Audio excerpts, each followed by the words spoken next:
ለሁለተኛ ጊዜ በደንብ ያገኘሁት ዛሬ ነው እና ይኸው እግዚአብሔርን ማለት ነው እኔ በጣም ተአምር ነው የሆነብኝ።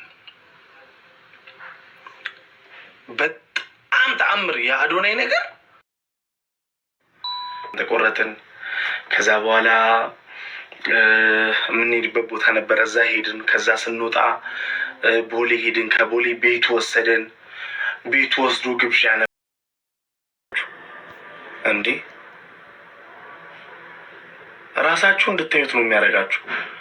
በቃ ያለው አቅራቦት ምናምን በቃ ለሰው ያለው ሪስፔክት ምናምን የሆነ ነገር ላይ በቃ ኑ ቤት እንሂድ እንደዚህ በአንድ ቀን አንድ አመት ማቆ ነው የመሰለኝ። እኔ ኔጌቲቭ ነገር ምናምን የሚሰው አይደለም።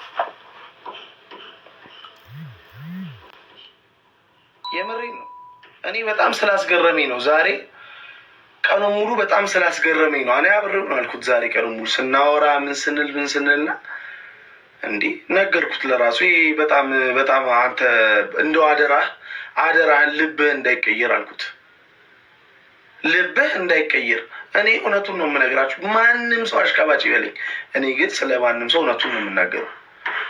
ልብህን እግዚአብሔር እንዳይቀይረው ቃል በቃል እንደውም ራሱ ይነግራችኋል። ልብህን እግዚአብሔር እንዳይቀይረው እንደው በእናትህ አልኩት። በቃ ምክንያቱም በጣም መልካም ሰው ስለሆነ፣ በጣም መልካም ሰው፣ በእውነት በጣም መልካም ሰው ነው። መጥፎ ነገር አያስብም። በቃ ጥሩ ነገር ነው የሚያስበው።